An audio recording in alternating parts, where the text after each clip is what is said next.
sommes de retour pour Rendez-vous Matin avec mon invité ce matin, Christine Marchand. Bonjour.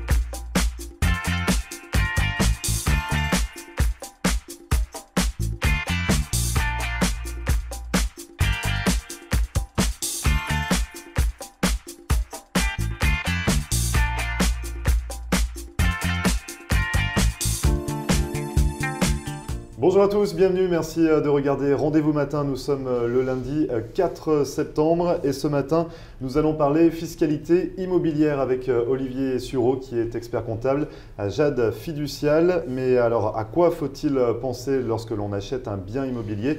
On répondra à cette question et à d'autres questions dans un instant. Et puis en seconde partie, on s'intéressera au domaine toujours de la fiscalité, mais pour les entreprises et pour les particuliers, avec ceux qui avaient demandé une échéance supplémentaire, un délai supplémentaire pour remplir votre déclaration fiscale au 15 septembre et au 15 octobre. Olivier Sureau restera avec nous pour répondre également à toutes vos questions. Ne bougez pas, on revient juste après ça.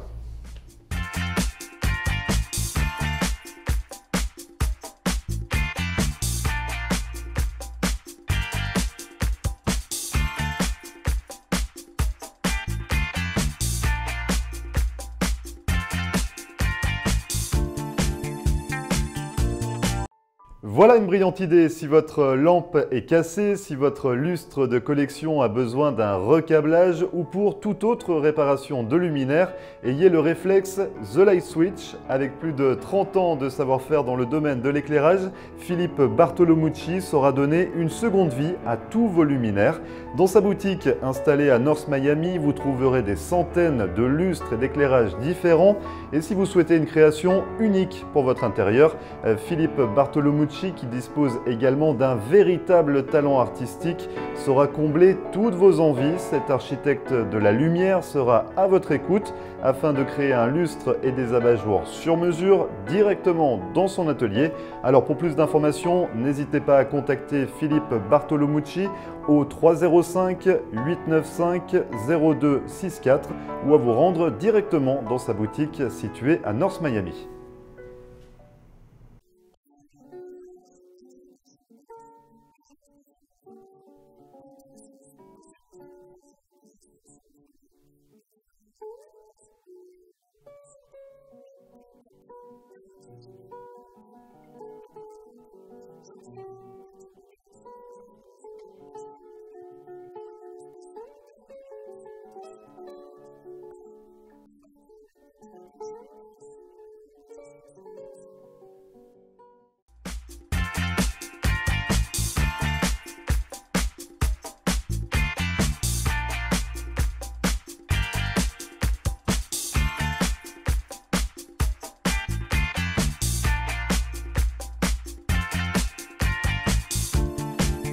Merci à vous de regarder Rendez-vous Matin. Comme promis, nous nous intéressons dans cette première partie à la fiscalité immobilière. Et pour en parler, Olivier Sureau qui est expert comptable. Bonjour Olivier. Bonjour Grégory. Alors vous êtes expert comptable à Jade Fiducial, ici pour vous en Floride. Vous avez d'autres bureaux dans les États-Unis. Absolument. Et donc on va s'intéresser à cette fiscalité immobilière en prenant un cas concret. Oui. Si on arrive avec un visa et qu'on souhaite investir dans un bien immobilier, à quoi faut-il penser? Alors ce qu'il va falloir identifier, c'est quand on arrive ici en Floride, pourquoi j'achète un bien immobilier? Première question. Est-ce que j'achète pour moi, pour y vivre, ou est-ce que je l'achète dans un but locatif? C'est différent dans les deux cas. Absolument. Donc premier cas de figure, j'arrive en Floride, je souhaite acheter un bien immobilier pour moi. Donc Ouais. ça va être ma résidence principale, ce qu'on appelle résidence principale. Donc première chose qu'on recommande souvent à nos clients, c'est achetez-le en votre nom propre. Pourquoi? Il y a plusieurs raisons. Mais une des premières raisons, c'est en termes de fiscalité. Pourquoi? Parce que ça vous donne des déductions fiscales. J'achète un bien immobilier, je fais un emprunt. Un des avantages fiscaux que vous avez aux États-Unis, c'est jusqu'à $1 million de prêt pour votre résidence principale. Vous pouvez déduire les intérêts sur vos revenus. Donc ça veut dire quoi? Ça veut dire que demain, j'ai 100 000 $ de revenus, j'ai 20 000 $ d'intérêt, et ben en fait, je vais être taxé sur 80 000. Donc ça revient en quelque sorte à déduire comme si vous déduisiez votre loyer. Donc il faut bien penser à mettre son nom propre dès qu'on achète un bien. Déjà, bien être son nom propre donc pour ce premier avantage fiscal. Deuxième avantage fiscal, après on parlait des taxes foncières, mais à la sortie, le jour où vous revendez votre bien immobilier, si ce bien immobilier était votre résidence principale pendant 2 ans, au moins 2 ans au cours des 5 dernières années, vous aurez droit à une exonération de 250 000 $ sur la plus-value si vous êtes célibataire et 500 000 $ si vous êtes marié. En couple, exactement. Donc c'est quand même un avantage fiscal qui est assez important. Et ça, c'est au niveau du homestead ou ça n'a rien à voir avec non, après c'est autre chose. Alors homestead. après, le troisième avantage, c'est, je dirais, un avantage qui est lié au homestead et aux taxes foncières. Donc ce qu'il faut savoir, c'est que quand vous arrivez avec un visa aux États-Unis, au niveau de la Floride, on vous considère comme un non-résident. Hein, fiscalement, au niveau des impôts, vous êtes résident fiscal. Mais malheureusement, au niveau de la Floride, pour les impôts locaux, pour les taxes foncières, comme pour l'immigration, comme votre visa est un visa de non-immigrante, on vous dit que vous êtes non-résident. Ça veut dire quoi? Ça veut dire que vous n'avez pas droit à ce qu'on appelle la Homestead Exemption. Donc ça, on va en parler, de savoir un petit peu à quoi ça sert. On va en parler après. Donc ça aussi, c'est important de garder en nom propre parce que le jour où vous avez cette carte verte, ça vous permettra d'avoir la Homestead, le fait d'avoir votre résidence principale en votre nom propre. Donc la Homestead, finalement, c'est un avantage qu'on obtient sous carte verte. C'est ça, mais sous visa, on ne l'a pas. Absolument. Et donc, elle nous protège. Finalement, quand on est sous visa, on n'a pas cette homestead qui nous permettrait d'avoir quoi finalement? Alors en fait, il y a deux grands avantages de cette homestead exemption. La première, c'est un avantage, je dirais, juridique. C'est que la homestead vous donne une protection légale sur votre maison. On ne peut pas venir, sauf cas vraiment très exceptionnel, on ne peut pas venir saisir votre maison. Vous avez un litige avec quelqu'un, c'est illégal, on ne peut pas venir vous prendre votre maison et vous dire, ben voilà, on vous la met aux enchères, on vous la vend. Donc ça, c'est le premier gros avantage, c'est un avantage, je dirais, légal. Le deuxième avantage, qui est un avantage fiscal, c'est que quand vous avez un bien immobilier, sur les taxes foncières, on va vous plafonner votre base d'imposition la première année que vous achetez votre bien immobilier. C'est-à-dire vous achetez un bien immobilier la première année, 500 000 $, vous faites une très belle affaire. L'année d'après, vous avez un bien qui vaut $1 million. L'État, enfin la Floride, le comté dans lequel vous habitez va dire on va garder comme base 500 000 $. Chaque année, on va l'augmenter au maximum de 2%. Ce qui est un avantage important parce que nous, quand on arrive avec un visa de travail, il ne faut pas l'oublier ça. C'est-à-dire que vous faites une très belle affaire. La première année, vous allez vous dire, tiens, je paye pas beaucoup de taxes foncières. Sauf que l'année d'après, le bien double. Bah oui, parce qu'on n'aura pas cette fameuse homestead. Voilà. Donc le bien double, il va être réévalué automatiquement, sans limite. C'est-à-dire que les comtés ont le droit de réévaluer sans limite les biens. Alors vous avez toujours la possibilité de contester, de prendre un avocat pour le faire, pour contester. Mais à la fin, ça vous coûtera beaucoup plus cher. Donc les taxes foncières, c'est ce qu'il faut savoir également. C'est qu'en Floride, les taxes foncières, on n'a pas d'impôt d'État. On a un impôt fédéral au niveau de l'imposition des revenus des personnes physiques. On n'a pas d'impôt d'État. En revanche, on a un impôt qui est un impôt, je dirais, un petit peu notre impôt sur la fortune, ce sont les taxes foncières. Et les taxes foncières, en moyenne, en fonction de là où vous y habiter, ça va jusqu'à 2% de la valeur de votre bien immobilier chaque année réévaluée. Donc ça veut dire que c'est un impact important. Le seul avantage à ça, tout de même, c'est que l'impôt que vous allez payer, cette taxe foncière, pas un impôt, c'est une taxe foncière, va être déductible également de vos revenus si c'est votre résidence principale. Ouais. Et par rapport à cette taxe foncière, parce que là vous parlez qu'elle va être réévaluée d'une année à l'autre, donc si on n'a pas la homestead quand on est sous visa, on va devoir payer beaucoup plus forcément. Mais si on achète notre bien en cours d'année, les 6 premiers, par exemple, au bout de 6 mois, on achète en juin, les 6 premiers mois sont payés par l'ancien propriétaire et les 6 mois suivants de taxes foncières sont payés par nous-mêmes finalement. Absolument. Et c'est à ce moment-là où ça va devoir être réévalué. Qu'est-ce qu'on peut faire Alors ça, c'est une très bonne question. Ce qu'il faut bien identifier, c'est que la taxe foncière est payable une fois par an. Ici en Floride, ça veut dire quoi? Ça veut dire que vous la payez en général à partir de novembre sur toute l'année. Donc même si vous achetez votre bien immobilier en cours d'année, vous avez, vous, la responsabilité en tant que propriétaire de ce bien immobilier de payer l'intégralité de la taxe foncière depuis le 1er janvier. Ça veut dire quoi? Ça veut dire que si vous avez acheté en cours d'année, ce qui se passe en général, quand vous faites ce qu'on appelle un closing, c'est sur le closing d'achat, ce qu'on appelle le HUD, l'avocat et la title company, c'est la compagnie qui va être en charge de s'occuper de ce closing, va déduire du prix, va rajouter au prix de vente la quote-part de taxe foncière qui revient au vendeur. Sauf que le problème qui peut se poser, moi j'ai eu le cas personnellement il y a plusieurs années quand j'ai acheté ma maison, c'est que c'est le calcul de cette taxe. Souvent quand on fait un achat, on va dire tiens on prend comme base de taxe foncière la taxe foncière de l'année d'avant. Sauf que imaginez, vous achetez un bien immobilier à une personne qui a eu une homestead. Cette personne est là depuis 20 ans. Peut-être le bien, vous le rachetez $1 million, mais en fait la taxe foncière, elle est que de 6, 7, 8 000, alors qu'elle devrait être quasiment de 20 000.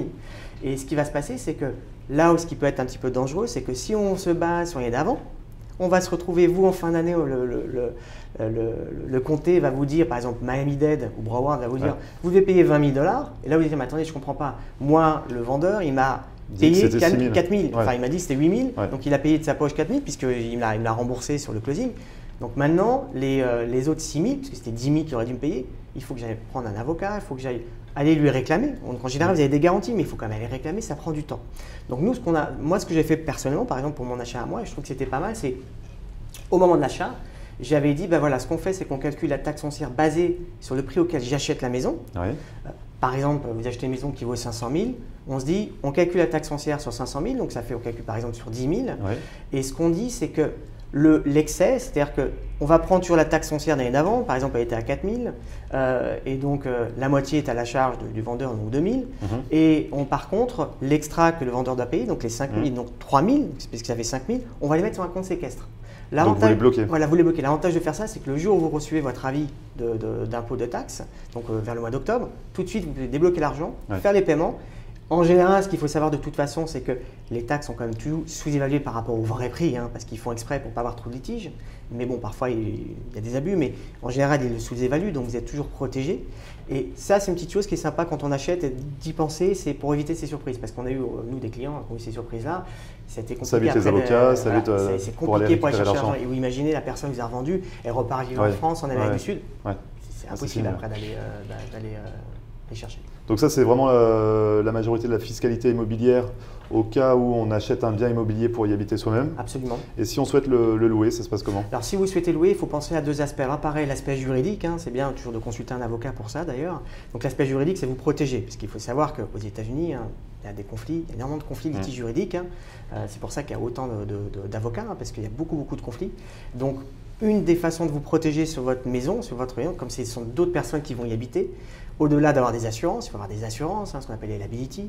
Il faut également, l'idéal, c'est d'avoir une société. Donc souvent, ce qui est constitué, c'est une petite LLC, c'est un peu comme des SCI en France. Donc on ne le met pas à son nom propre? Non, on n'est pas à son nom propre. Donc on fait des LLC, donc ce sont des sociétés qui sont à responsabilité limitée. En revanche, ce sont des sociétés qui sont fiscalement transparentes. Donc c'est toujours vous qui payez l'impôt. Donc nous, en tant qu'actionnaire de cette LLC, la société fait 10 000 $ de bénéfices. Ces 10 000 $ vont remonter sur notre déclaration à nous personnels. On va payer l'impôt dessus.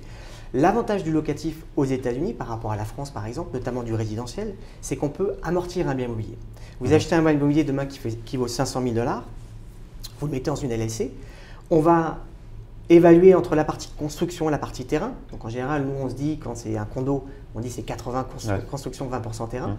Donc vous évaluez un bien immobilier, mais par exemple vous dites sur un bien immobilier qui vaut $1 million, vous dites 800 000 $ c'est la construction. Et cette base de construction, on peut l'amortir sur 27 ans et demi. Donc prenez 800 000, vous divisez par 27 ans et demi, ça vous génère une charge fiscale supplémentaire. Ça veut dire qu'en gros, en termes de rendement locatif, vous allez empocher du cash de façon assez conséquente, mais vous ne serez imposé sur un résultat qui sera assez minime grâce à l'amortissement. En revanche, ce qu'il faut savoir, c'est qu'on est imposé à la sortie, sur ce qu'on appelle les plus-values immobilières. C'est-à-dire la sortie à la revente. D'accord. Alors, au cours de l'existence, sur un bien immobilier, sur le bénéfice du bien immobilier après l'amortissement, ça va se rajouter à vos revenus. Donc, on va regarder votre tranche marginale d'imposition. Admettons, vous êtes à une tranche marginale qui est de 28%, vous serez taxé à 28%. À la revente, ce qui va se passer, c'est que le jour où vous vendez votre bien immobilier, sur $1 million où vous revendez, quand vous revendez notamment du locatif, sur ces $1 million, vous vendez $1 million, vous avez acheté le bien 500 000, ça fait 500 000 $ de plus-value, mais on va y rajouter quand même tous les amortissements, parce que là, à ce moment-là, on rattrape les amortissements.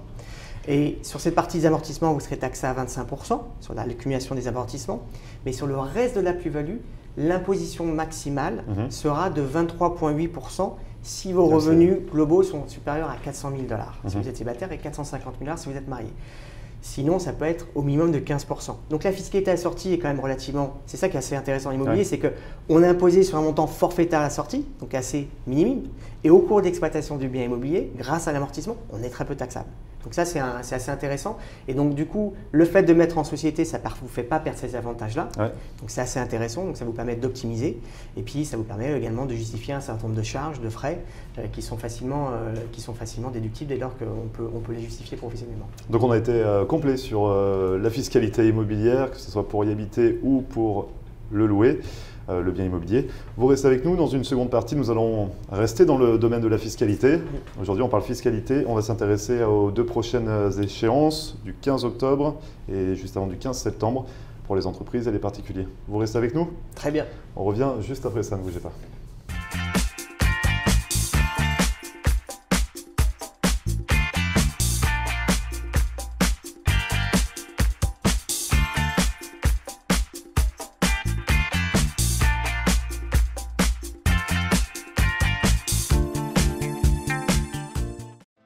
Marcelle Poirier, avocate en droit de l'immigration américaine et membre du barreau de la Floride.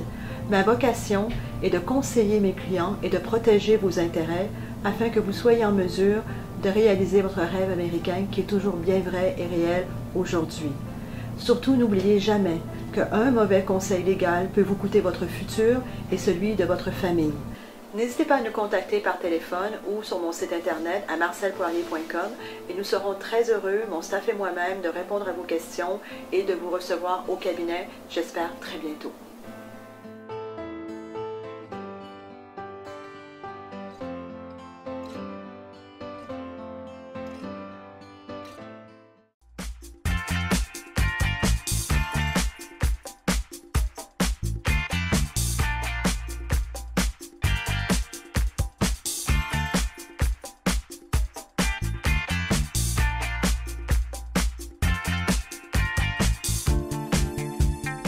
Merci à vous de regarder Rendez-vous Matin. Nous sommes de retour pour cette seconde partie. Je suis toujours en compagnie d'Olivier Sureau, qui est expert comptable à Jade Fiducial. On reste dans le domaine de la fiscalité ce matin, Olivier, et on va s'intéresser tout de suite aux deux prochaines échéances, le 15 septembre et le 15 octobre. Absolument. Donc il faut bien penser. Donc, sachez qu'aux États-Unis, vous avez deux grosses échéances, 15 avril et 15 mars. Oui, donc ça, c'est vraiment pour les personnes qui ont demandé un délai supplémentaire. Exactement. Là, ce qui va se passer, c'est qu'à ce moment-là, vous avez le droit à l'opportunité d'avoir 6 mois de délai supplémentaire de report.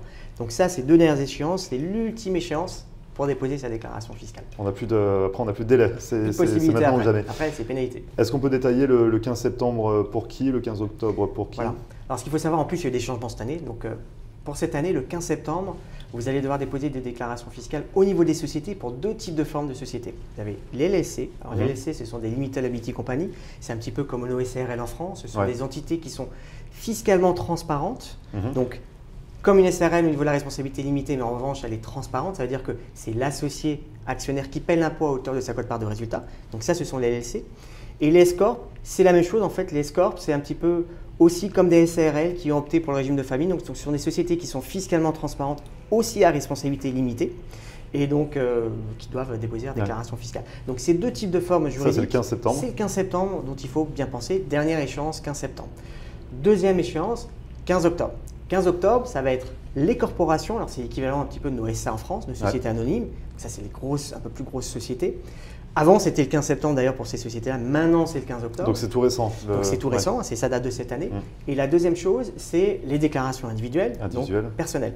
Et il y aura aussi un changement, on en parlera dans les déclarations individuelles parce qu'il y avait aussi deux déclarations avant qui maintenant sont intégrées et qui font partie intégrante de cette déclaration individuelle. Donc, au niveau des sociétés, il faut juste penser à faire, par exemple, pour la LLC, c'est un formulaire qui s'appelle le 1065. Oui, ce que je veux dire pour les entreprises, qu'est-ce qu'il faut remplir? Donc, les entreprises, au niveau des sociétés, la LLC, c'est le formulaire qu'on appelle le 1065. Au niveau de la Floride, c'est le Floride 1065 si les associés sont des sociétés. Donc, ça veut dire que vous faites vos déclarations fiscales. Il faut bien penser, donc faites votre comptabilité normalement. Après, il faut retraiter entre sa comptabilité et fiscalité, puisqu'il y a des charges qui sont déductibles qui ne le sont pas au niveau des résultats fiscaux. Donc, on va calculer votre résultat fiscal et vous allez mettre ce qu'on appelle des K1, donc pour chaque associé, pour leur dire ça, c'est la quote-part de résultat fiscal qui vous revient, que vous devez déclarer dans votre déclaration personnelle. Donc, ça, c'est la LSC. Et la S-Corp, c'est un petit peu équivalent, donc le formulaire est différent, mais c'est ce qu'on appelle la 1120S.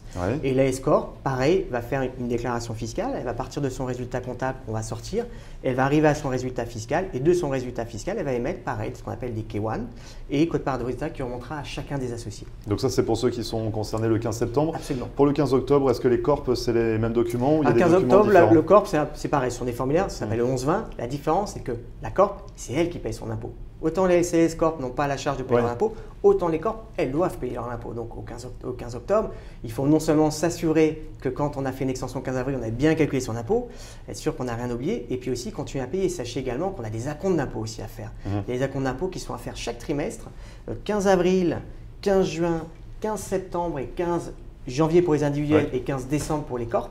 Et ça, il ne faut pas l'oublier également. Donc, la Corp, elle va devoir aussi s'assurer qu'elle a bien ses acomptes d'impôt, parce qu'on va avoir le résultat fiscal définitif. Et si on ne fait pas ces acomptes d'impôt, qu'est-ce qu'on risque? Alors, si vous ne faites pas les acomptes d'impôt, vous aurez des pénalités. Les pénalités ne sont pas énormes, c'est 0,5% par rapport à ce que vous auriez dû verser par mois de retard. Donc, c'est assez minime, je dirais. En revanche, si vous ne faites pas vos déclarations fiscales au 15 octobre ou 15 septembre et que vous devez acquitter de l'impôt, vous allez avoir sur l'impôt dû une pénalité de 5% par mois plus intérêt de retard. jusqu'à 25%. Donc ça veut dire que votre déclaration est 5 mois en retard, vous allez avoir 25% de pénalité sur la taxe que vous deviez, parce que ce sont des pénalités de retard. Donc les acomptes, c'est moins… Alors que les acomptes, c'est mieux d'avoir les acomptes parce que bon, vous êtes tranquille, vous n'avez pas de problématique et c'est beaucoup plus simple. Donc ça, les corps, il faut bien y penser. L'autre chose dont il faut bien penser, c'est quand vous êtes dans plusieurs États, parce que vous êtes non seulement à la Floride, mais ce n'est pas parce que vous êtes en Floride que vous ne devez pas déposer dans d'autres États. Si demain vous avez une société avec des employés dans d'autres États aux États-Unis, il faut déclarer dans chaque État. Déclarer dans chaque État et répartir le bénéfice en fonction de votre chiffre d'affaires, en fonction de votre masse salariale, en fonction de vos immobilisations et de votre stock. Donc il faudra bien faire attention à ça. Et les dates, ce sont les mêmes dans chaque État?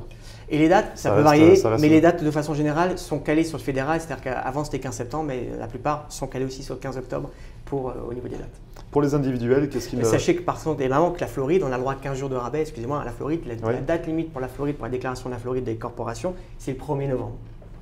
Donc 15 octobre au niveau fédéral, déclaration de la société, et 1er novembre au niveau de la Floride. Juste pour les corps? Juste pour les corps. Donc ça ne concerne pas ceux du 15 septembre? Ceux du 15 septembre, c'est 15 septembre pour les LLC. Et si vous devez déposer une déclaration en Floride, quand ça se passe, ce n'est pas toujours le cas, vous devez déposer au 1er octobre. En fait, on a toujours 15 jours de rabais. En fait, on a toujours du… Voilà, c'est ça, on peut se permettre d'avoir un délai Par supplémentaire. contre, la Floride est beaucoup plus intransigeante, ça faut le savoir, par rapport au retard.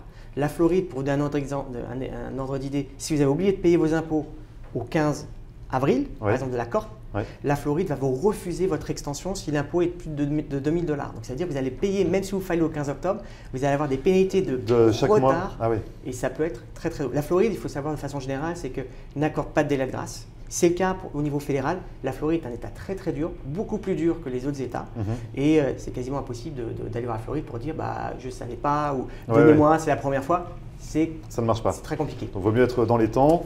Qu'est-ce qu'il ne faut pas oublier pour les individuels également? Alors, individuel, vous avez deux grosses échéances. Donc, l'échéance de votre déclaration personnelle. Alors, n'oubliez pas dans la déclaration personnelle, c'est que vous êtes résident fiscal américain, même si vous avez un visa. J'aurais même tendance à dire, même si vous n'avez pas de visa et que vous passez plus de 6 mois, résident fiscal américain. Et ça veut dire quoi? Ça veut dire que je dois déclarer mes revenus mondiaux. Même donc, si ce qu'on a gagné dans des pays étrangers. Même si j'ai déclaré des revenus en France, j'ai gagné des revenus en France, j'ai même déclaré en France, il faut les redéclarer ici. Alors, on a des crédits d'impôt pour éviter la double imposition, mais parfois, si vous avez une exonération en France, l'État fédéral américain ne va pas reconnaître forcément cette exonération. Donc, vous devrez payer l'impôt sur la totalité de ce revenu. Donc, même si on ne le paye pas en France, par exemple, on peut le payer aux États-Unis? Absolument. Vous en avez bien oublié depuis très longtemps en France, vous ne serez pas taxé en France, vous serez taxé ici. Donc, bien penser aux revenus mondiaux. Il y a des échanges d'informations, il y a une convention fiscale qui marche très bien. Les échanges sont de plus en plus automatiques. Donc ne vous dites pas dans votre état d'esprit, dans votre tête, je déclare en France, qui en France, je déclare en France, qui ici, je déclare ici. Un jour ou l'autre, tout se sait. On le voit en ce moment. Et c'est justement pour parler de l'autre formulaire qu'il ne faut pas oublier, c'est la déclaration de ses comptes en banque. Les fameux comptes en banque. Les fameux comptes en banque. Donc ce qu'on disait, c'est que c'est à partir de $10 000 qu'il faut déclarer les comptes en banque, mais ce n'est pas $10 000 par compte en banque. C'est le cumul de tous les comptes en banque, c'est bien ça? C'est la somme de tous vos comptes en banque. Si elle dépasse $10 000, vous devez déclarer chaque compte, même si vous avez $1 sur un compte, vous devez déclarer. On aurait tendance à imaginer que c'est par compte de $10 000, mais non. La seule chose qui est bien sur cette année, par exemple, c'est qu'avant, on avait l'échéance au 30 juin pour ce type de formulaire, c'est-à-dire qu'on n'avait pas possibilité d'extension, c'était 30 juin. Maintenant, depuis cette année, si vous avez fait une extension au niveau fédéral, vous avez jusqu'au 15 octobre pour remettre ces déclarations des comptes en banque, ce fameux, ce qu'on appelle le FBAR, et ça, le FIN 114, ce qui s'appelle un FIN 114, et donc là, vous déclarez ces comptes en banque-là. Et si on a oublié de le déclarer? On parle d'oubli, bien évidemment. Si vous avez oublié de le déclarer, il faut savoir que la pénalité, c'est 50% par rapport au montant que vous avez omis de déclarer, si vous avez omis de façon volontaire. Donc imaginez, j'ai oublié de déclarer des comptes en banque qui sont de $100 000, je dois payer 50 milliards de pénalité par année d'omission. Sachez qu'ils peuvent revenir jusqu'à 8 ans en arrière, dans certains cas. En général, c'est 6 ans. Donc vous avez en banque 200 000, donc vous avez une pénalité qui vous coûte 400 000. Et il y a eu plein de cas. Il y a eu des gens, même on a eu un cas il n'y a pas très longtemps, un monsieur qui avait 90 ans, il a eu une pénalité qui était 1,5 fois supérieure à ce qu'il avait en banque, parce qu'il n'avait pas déclaré des comptes qui étaient à l'étranger. Donc il faut savoir qu'il y a ces pénalités-là, puis après, si c'est volontaire, si c'est vraiment intentionnel. Donc ça, c'était dans le cas où c'était pas volontaire, les 50%? Oui, exactement. Si c'est volontaire, là, si c'est fraude, là, c'est de la prison. Là, par contre, donc ne dites pas, il ne faut jamais dire, même au fisc américain, de dire je ne savais pas. Le fisc américain, par du principe, on doit savoir, donc même si vous ne savez pas, vous aurez des pénalités. Donc vaut mieux dire qu'on a oublié. Voilà. Et juste bien penser, c'est l'erreur qui est souvent commise dans cette déclaration-là, c'est qu'on oublie souvent un type de produit financier, c'est les assurances-vie. Vous savez, on a le produit financier qui est le plus populaire. Parce que les assurances-vie, si on a une assurance-vie en France, ça se déclare également ici aux États-Unis? Absolument. Dans ce FIN 114, il y a deux choses qu'il faut bien penser aux assurances-vie en France. Par exemple, c'est déclarer dans ces FIN 114, parce qu'il faut le faire, c'est un compte en banque en réalité. Donc ça, les gens l'oublient souvent. Et deuxième chose, c'est que les intérêts ou les plus-values et les dividendes de ces portefeuilles de assurance vie doivent être déclarés et vous devez payer un impôt aux États-Unis. Et là, c'est pareil. Souvent, les gens disent, mais non, mais moi, c'est exonéré d'impôt en France. Ouais, mais pas aux États-Unis. Vous êtes résident américain, vous devez payer un impôt sur vos revenus mondiaux. Et là, par contre, si vous ne le faites pas, vous savez, c'est la première source de placement des Français en France, assurance vie. C'est là où on a plus d'argent. Bah, les 50% de pénalité, ça peut faire mal. Oui. Toutes vos économies. Parce que ça s'applique également sur les assurances. Absolument. Donc après, vous avez des procédures de régularisation. Si vous apercevez que vous avez oublié, vous pouvez faire des procédures de régularisation qui vous permettent de limiter ces pénalités à 5%. Ouais. Mais c'est si vous venez de façon volontaire. Si c'est le fisc qui vient s'aperçoit lui-même, vous rattrapez, il n'y aura pas la tolérance. Donc faites bien attention à ça. Il faut bien y penser. On va suivre ça de près. Vous reviendrez nous en parler quand ça sera mis en place, quand on en saura un petit peu plus. En tout cas, merci beaucoup, Olivier. Merci, on peut vous contacter comment si on souhaite avoir un petit peu plus Alors, vous pouvez nous appeler au bureau de Miami au numéro 305 579 0220. Vous pouvez aller sur notre page contact de notre site internet. Donc c'est www.jad-associates.com. Si on va avoir des explications Absolument. ou un peu plus de conseils pour les déclarations du 15 septembre et du 15 octobre. Merci beaucoup, Olivier. Merci, Grégory. Vous revenez quand vous le souhaitez, puis on reparlera un petit peu de la fiscalité dans une autre émission. Merci beaucoup. Ça marche. Merci. Et vous ne bougez pas, on revient juste après ça.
Merci à vous d'avoir regardé Rendez-vous Matin, c'est fini pour aujourd'hui.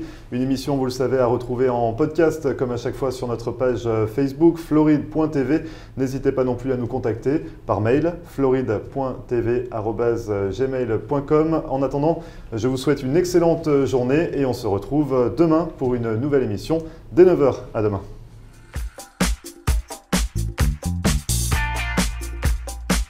Et voilà, nous sommes de retour pour Rendez-vous Matin avec mon invité ce matin, Christine